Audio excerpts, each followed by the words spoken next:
Okay, we're going to read a study together. You and me. All of you in the chat and me. We got the Pokemon Snap lab music going in the background because we are going to be looking at some information. But before we do that, as always, we need to go ahead and get the fan art section out of the way. Learning? That's not what's happening today. There is no learning that will be happening, but fan art time. Axo that has cream says, I present to you a Pocket O Slime Suris for all your O-owing needs. I'm not gonna lie. That looks like a very detailed face. Like a very detailed face. Also, with the shading there, it looks like I'm disappointed. Like something has just disappointed me greatly. And now we're here. The next one we have is from Zoo Potato. I hear Baba. No, it's not Baba. It's Gigi. This one is... Hi, Gigi. This one is from Zoo Potato. Tried to draw the new model. I don't know if I'll finish this, but here, I hope you guys like it. Oh, well. And of course, we have some text there you can read for yourself. Also, Otis was here. Thank you for the cheer. Thank you for the 100 bits. Greatly appreciate it. Hey, Suris, it's me, ya boy. Well, how's it going, Otis? How is it going? The last one we have here is from Pernia, and... Why? Why? Why? That Avalon of Babylon, who has redeemed 500 channel points, has in fact redeemed them for an... Oh, well. Oh, well. There.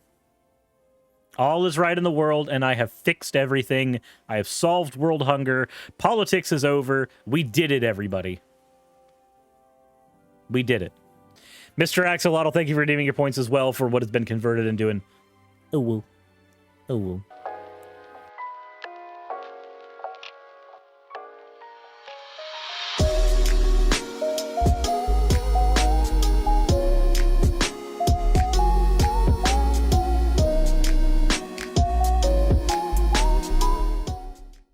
Let's go ahead and get into the actual part of the actual study that's here.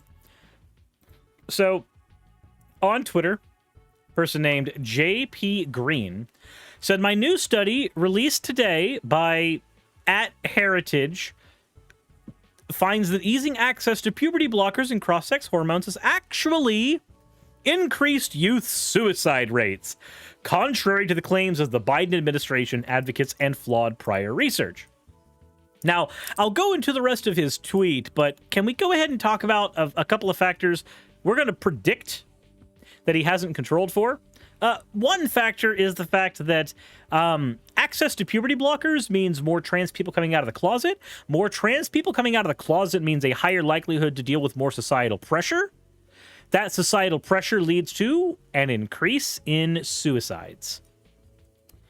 So, we have that there, but before we go any further with his study, let's take a look to talk about the Heritage Foundation, okay? Can we do that for a minute? You, me, the viewer, everything awful in the world?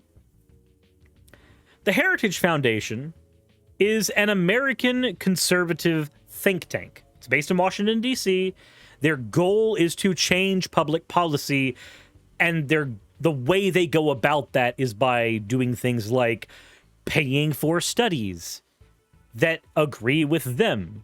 Confirmation bias is a thing. Their foundation took a leading role when the conservative movement hit its stride during the presidency of one Ronald Reagan.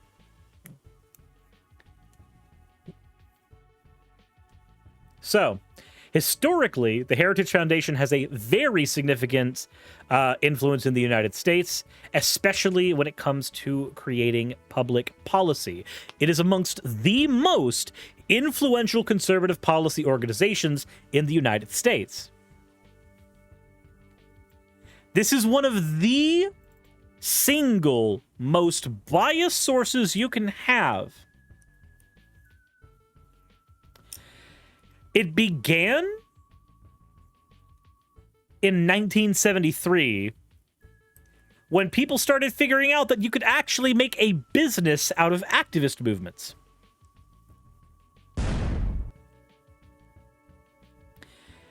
And so a business out of activist movement was born. They have a history of engaging in climate change denial. They have a history of promoting false claims of voter fraud. They have a history of being anti-critical race theory. And yet they are somehow magically a tax-exempt 501c3 organization. Their total revenue in a given year, let's say their total revenue for 2011 was $72,170,983 for the fiscal year. They had an expense chart of $80 million, however. Now, let me explain how that works. When you have revenue of $72 million and an expense chart of $80 million, you'd end up not paying taxes on anything because you've put yourself into a tax bracket where you've lost money. But Anubian, thank you for redeeming your points for what's been converted into an woo. And Sakura, you as well, you filthy degenerate with your woo.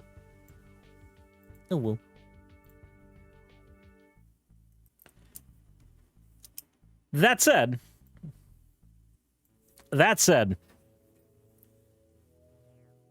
I bring all that up so that we know that when we're talking about the Heritage Foundation, we are not talking about a non-biased source. We are not talking about an organization that just advocates for getting to the truth of things. They're a think tank whose end goal is to move the Overton window further to the right.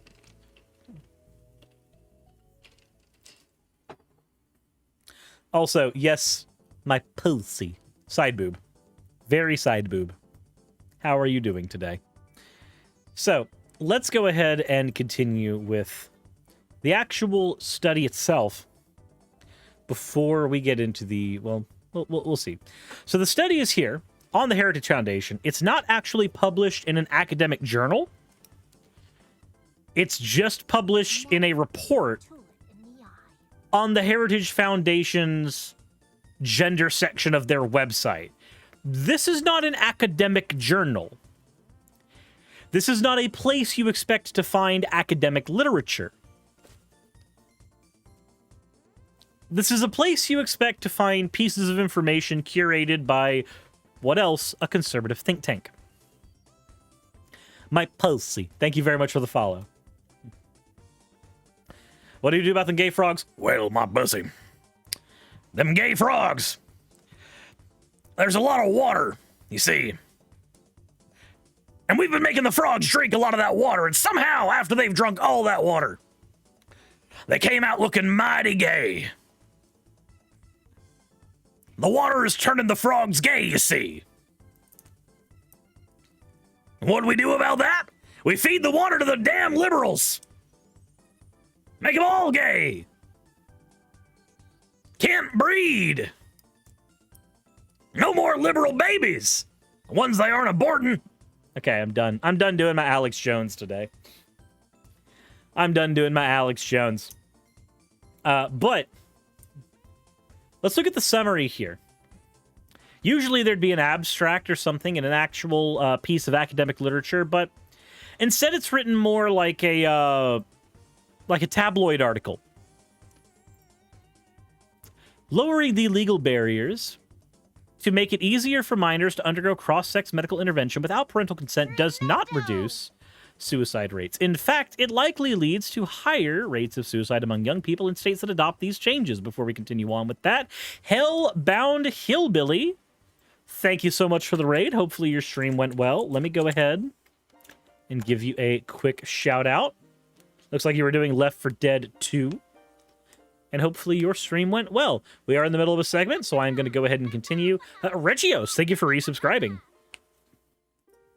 Said states should instead adopt parental bills of right that affirm the fact that parents have primary responsibility for their children's education and health, and that require school officials and health professionals to receive permission from parents before administering health services, including medication and gender-affirming counseling to children under 18. States should also tighten the criteria for receiving cross-sex treatments, including raising the minimum eligibility age.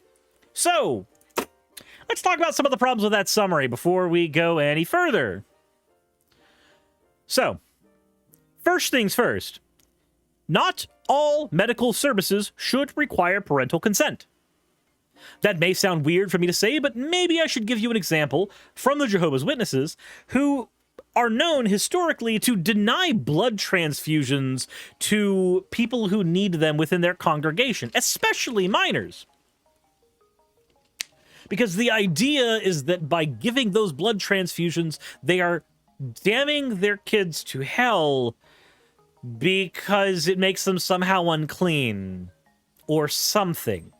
It's very dumb, but the idea is there are religious organizations that will pollute the mind of parents so that they will deny their children life-saving medical intervention under the guise of keeping them alive through an apocalypse that never happens, an afterlife they can't prove, any of these things. All of them right there. So, that's just an example. I could give more if you would like me to, but that is one example where we probably do not want to be locking all medical treatments behind parental consent. Silverjake, thank you very much for redeeming your points for what is converted, unfortunately, to a because we are under the effects of a nuke. So, there is that. Now, let's continue. Another issue here. States should tighten the criteria for receiving cross-sex treatments. In what ways? Because this seems like you actually want to just ban them altogether.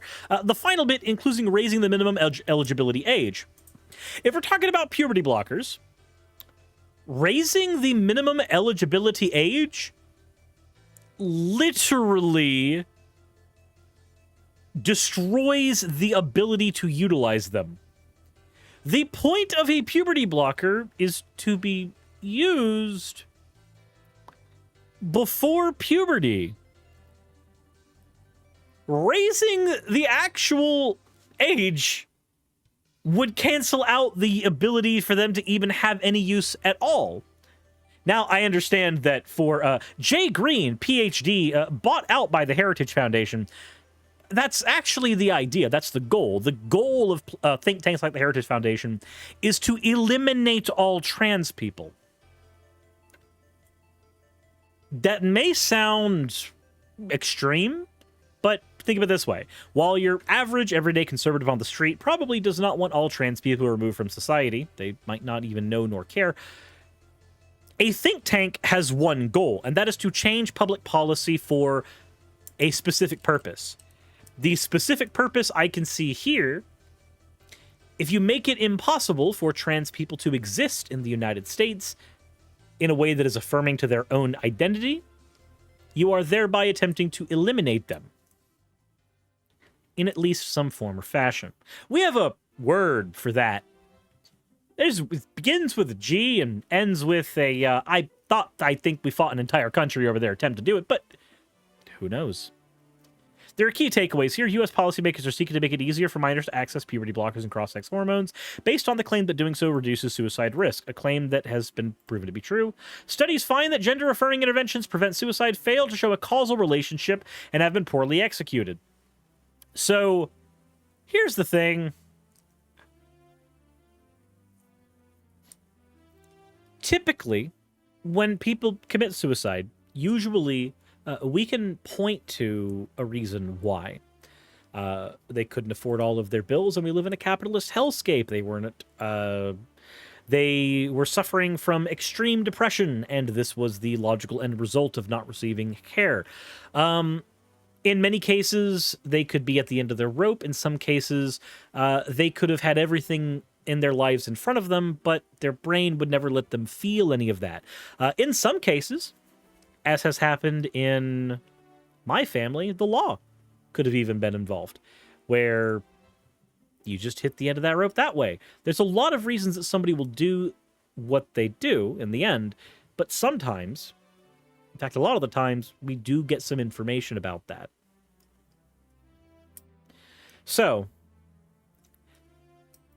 if we know that a good majority of trans people will note in notes and other means, conversations with friends, that the reason that they decide to take that final shot is because they are not being affirmed, they are literally being denied their own identity. If we know that, then we know that the opposite can help there a ton. Then it goes, a superior research design shows that easing access to puberty blockers and cross-sex hormones by minors without parental consent increases suicide rates. I want to focus on this part.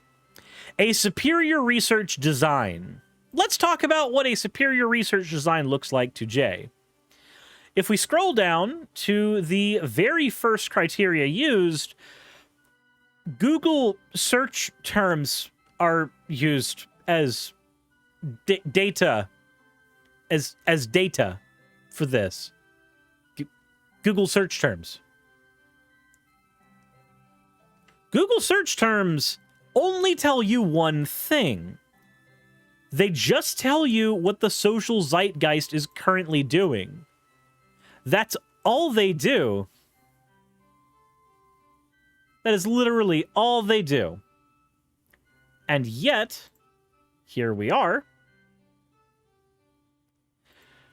We have a study that uses searches as a proxy for actual usage. Instead of getting data for the amount of people utilizing a drug, they are using Google searches for it. That doesn't help at all in any way, shape, or form. Instead of using medical science to actually support his criteria, we have Google search trends. Now, as opposed to going through the actual study from this point on, because Jay Green understands that nobody will fucking read his paper, he then goes on to talk about the study on Twitter, going through the entirety of his paper in form of a Twitter thread. This much more condensed version is what we will be using, but if you want to read the actual study itself, by all means, I implore you to do so. Maybe you'll find more holes here. Maybe you will indeed. Said puberty blockers have been available to the public since the early 90s. Yeah, because we use them as a cancer treatment. We use them as a cancer treatment. So he says, the new study examines a natural policy experiment that occurred because some states have provisions allowing minors to receive health care without parental consent, at least under some circumstances, while other states do not. The use of puberty blockers and cross-sex hormones to treat what is now called gender dysphoria was developed in the Netherlands around 1990 and did not make it into the United States until 2010, before really taking off around 2015. The introduction around puberty blockers around 2010 and the acceleration of these interventions around 25 is confirmed by examining Google trend data for the terms puberty blockers, transgender, and gender dysphoria, and gender identity disorder. This is what we're talking about when we say they're not actually using any scientific studies. This isn't an actual meta-analysis.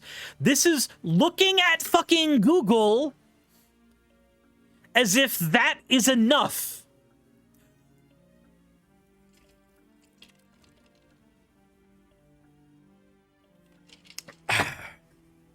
The Shadow Wolf, thank you for redeeming your points for what is converted into an ooh. Ooh.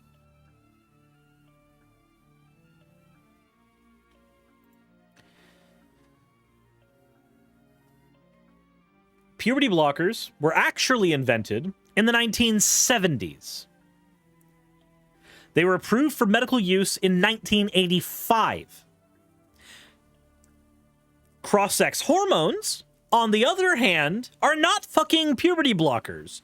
Those have been in use for trans people since the early 1900s.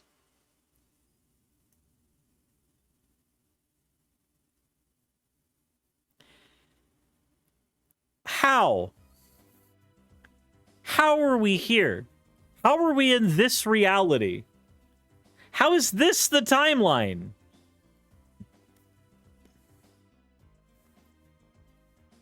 Comparing youth suicide rates in states where it's easier for minors to access puberty blockers and hormones of those states where it's harder to shows no difference before 2010, prior to when those interventions were introduced. So those interventions were not just introduced in 2010.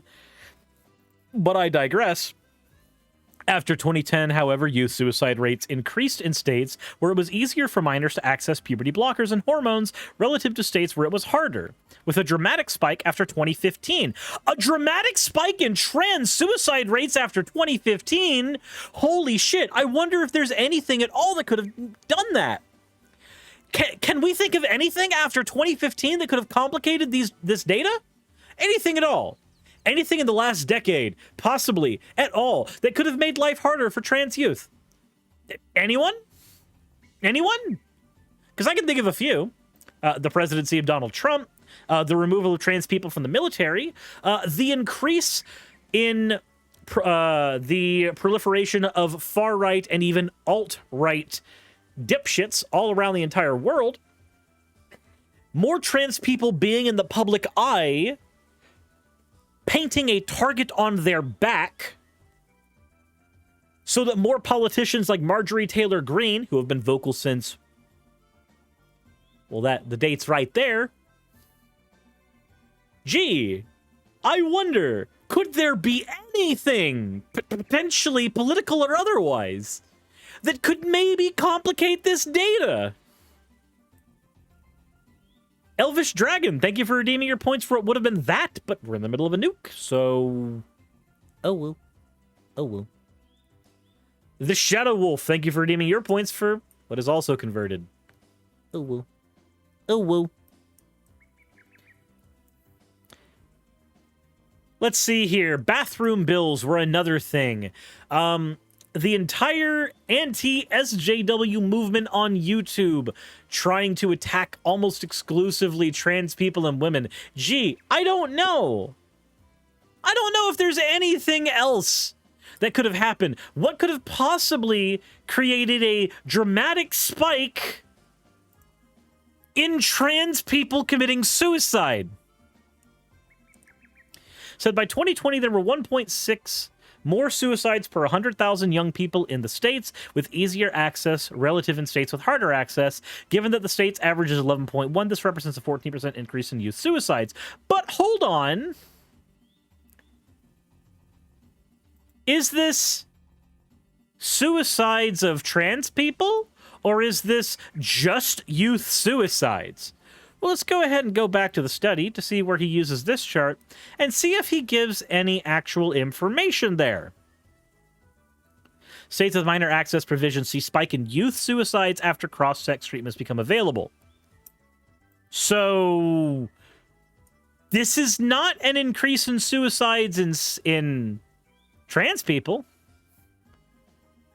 This is just an increase in suicides in young people. But hold on, I thought this was about trans kids. Why is your paper about all children? Suicides were raised in children, but not specifically trans children. Here, I'm going to drop the actual study here in the chat if anybody wants to read along with me.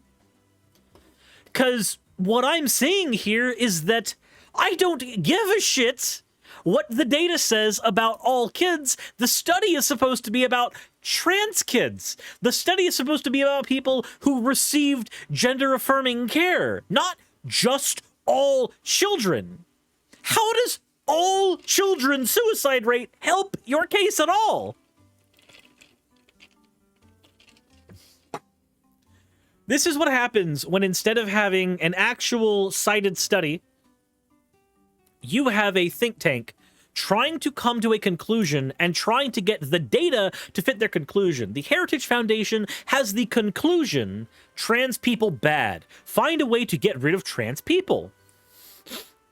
So how to get rid of more trans people? Make more parents bigoted against trans people, shoving them deeper into the closet. Oh boy, that's gonna work out well. No potential childhood traumas happening because of that. So let's talk about what happens now. Now, instead of having a study with a hypothesis and then seeing if your data matches the hypothesis, you instead have a conclusion, and you are creating everything after the fact. It's like if I say, I know the sky is purple. I know the sky is purple. And you tell me, no, it's blue. And I say, no, it's not. It's purple. And I go doing everything in my power. I put glasses on you that change the way you see the color spectrum. And now you see this blue sky as purple because I've added extra tint or what have you. And you remove the glasses and go, these glasses don't change anything. The sky is still blue. And I go, no, no, no, no. Just put on the glasses. See? The sky is purple. Josh Not John says, didn't the whole trans people suicide study, so many transphobe sites literally say, by the way, most of this is due to outside interference? Yes. Trans suicide rates are directly affected by the social zeitgeist around them. Higher levels of affirmation lead to lower levels of specifically trans suicide. Or at the very least, their suicide rates being functionally identical to cis suicide rates when they have access to the proper medical interventions. Simply having an affirming society around you increases your odds exponentially, but having an affirming society around you and then not being able to afford care still puts you in a bad category. Father Muck and Turducken, thank you for redeeming your points for what has been reconverted into an oh well. Oh well.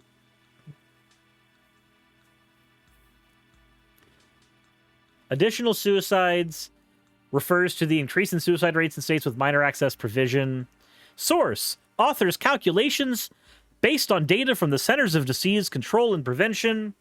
Blah, blah, blah, blah, all here. State laws on minor consent for routine medical care. This is just suicide rates in general. This isn't trans suicide rates. States without access, states with minor access provisions, output of registration, Google Trends, minor access, youth baseline suicide rate, adult suicide rate. Let's continue his actual study itself, or here over on Twitter. Importantly, the increase in suicide rates is not replicated if we look at slightly older groups who should be unaffected by state policies regarding minor access, given that all would have been at least 18 in 2010. Observing a dramatic increase in suicide rates where puberty blockers and hormones are easily accessible, when those interventions become widely available and only among those who would be affected, provides strong evidence that the increase is caused by the interventions. Well, hold on. But you're only talking about who would be affected by those increases.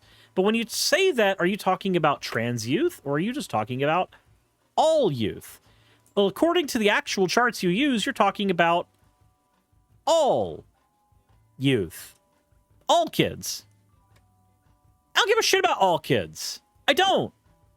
Those snot-nosed motherfuckers can go back to the Chuck E. Cheese and get all the germs they want and make all their parents sick all day long. I give zero shits about them.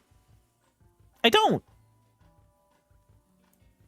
This is a correlation does not equal causation mess.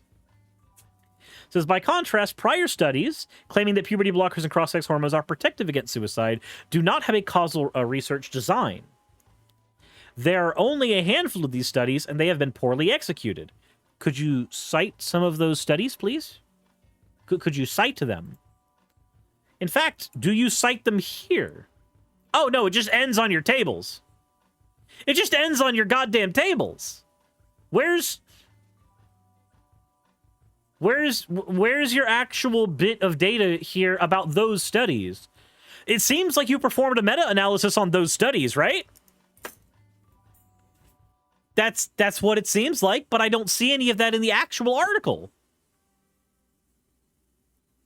These studies use surveys of convenient samples that are not representative of young people with gender dysphoria, comparing those who sought and received cross-sex interventions with those who sought it and did not receive them. That feels like the correct way to do that. That feels like the correct way to do sociology. You go and get data from the individual people, a good sample size of people who had dysphoria and received intervention, and those who had it and didn't receive it. That feels like the correct way to do that. Maybe I've just got stupid small monkey brain, but that right there feels like the way you're supposed to do those kinds of studies.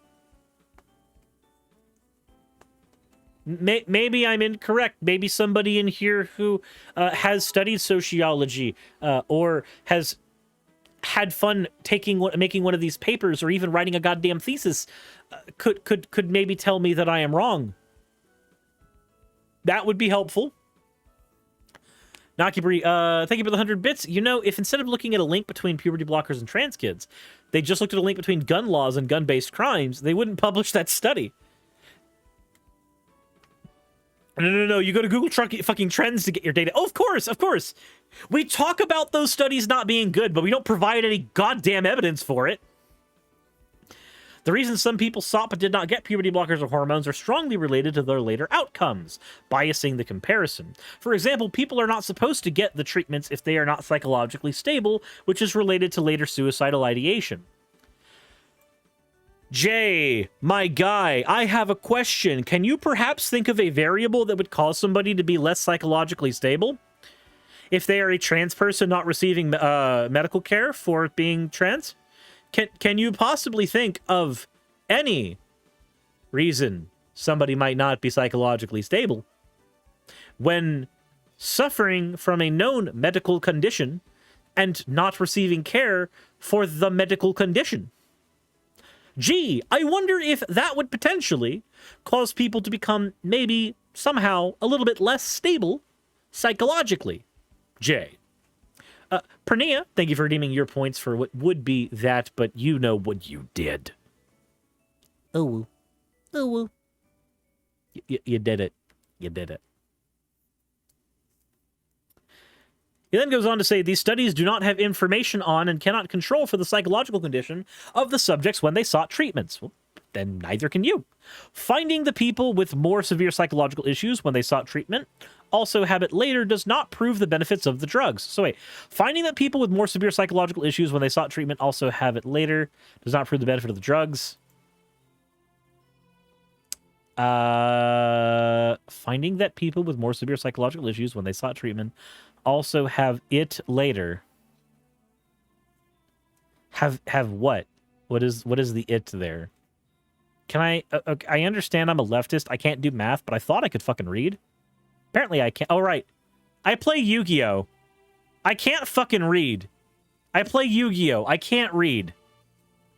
I don't know what this is. I don't know what that says. Have it later. Are they talking about having psychological issues later? Because, like, dysphoria doesn't, like, disappear. It's a thing that you have, and it either gets better or worse, but you don't just, like, undysphoria. You experience it sometimes, and other times you don't. Says, our new study has a more convincing causal research design, see confirmation bias, and finds elevated suicide risks associated with easier access to puberty blockers and cross-sex hormones. Given the suicide risks associated with easing access to puberty blockers and hormones, binders should never get these drugs without parental consent, and eligibility criteria and minimum age requirements should be tightened. So what that reads to me as is that parents who do not understand what their kids are going through because they are not in their children's heads should be the only determining factor in something that only affects that child. No, Jay, we don't find stuff like this convincing at all. This is... When he says causal research design, he's literally just saying that there were an increase in Google searches for puberty blockers. The sum total findings of these as a result are basically saying I didn't find any proof, but I really need it. I actually found an image that shows this that's interesting.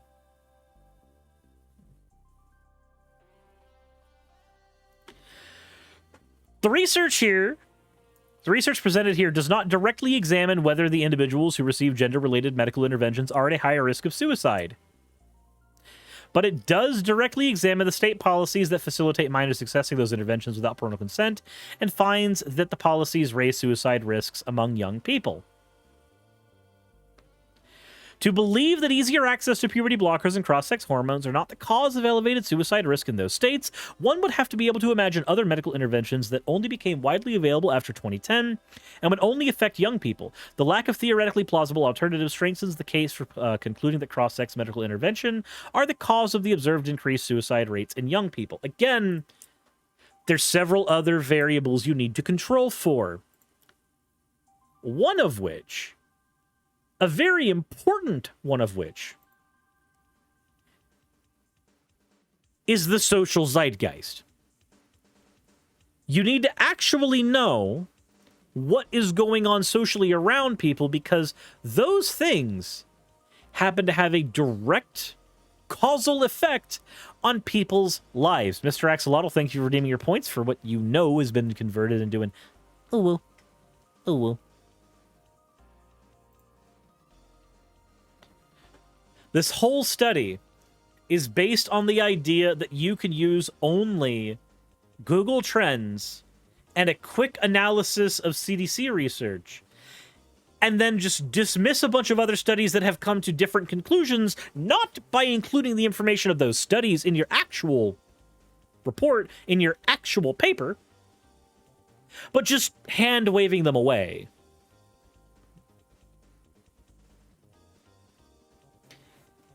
And using data that talks about all young people instead of the actual focus group the data should be talking about means that your study has no controls.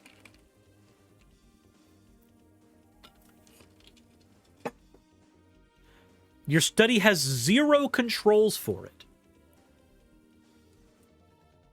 So this is a study like high school finals, right? They ignore all the info the whole semester, pull an all-nighter and don't understand the book, and then spend 10 minutes copy-pasting the first result on Google and turning it in. Yep. Now, what I would find interesting is if this particular paper can actually be found in any academic journal. That's something that I want to find here. So we're going to go... It's a good old Google Scholar. And we're going to put the actual name of the article in here. Well, what we don't find is something written by J. Green, PhD. We find a bunch of other articles written by not him. So actually, let's see here. Let's check out J. Green. He's a senior research fellow at the Heritage Foundation. He's got a handful of citations. He's got public high school graduation and college readiness rates in the United States. High school graduation rates. Let's go year. Sort by date.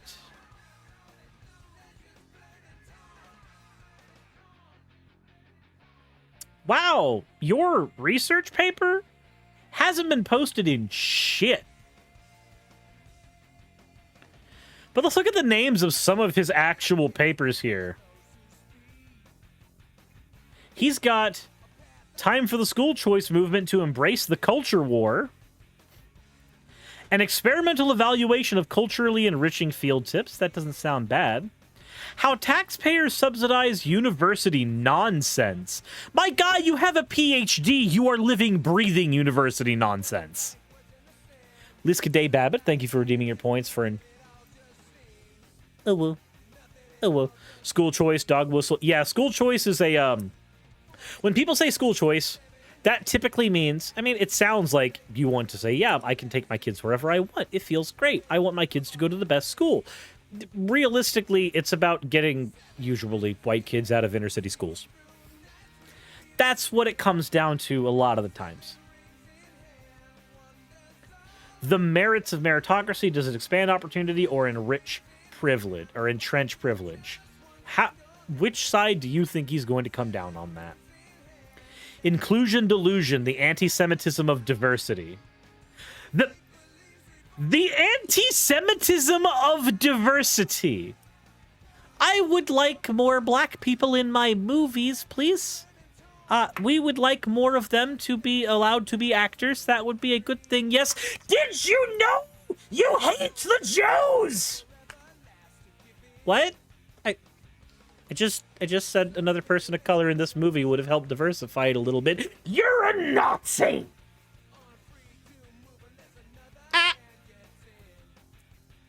The fuck? I know I'm doing the equivalent of reading just nothing but the articles here, but given the one we've already gone through, I expect nothing better.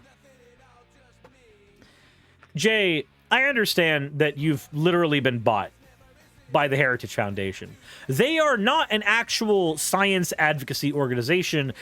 They pay for people to write papers for them for the specific purpose of moving public policy further to the right, of shifting the Overton window further to the right. Their entire goal is MAGA bullshit.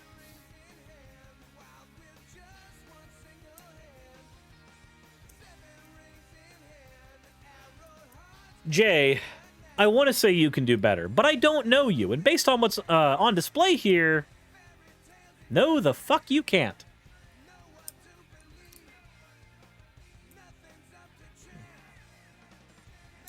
Anywho, that was one shitty paper.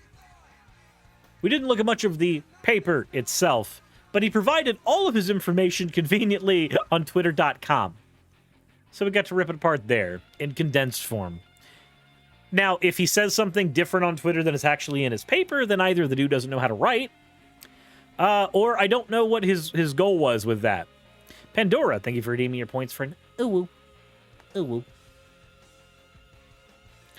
Almost like his PhD either came from a diploma mill or he turned his PhD into a diploma mill PhD. I don't know. I don't know about how he got his PhD.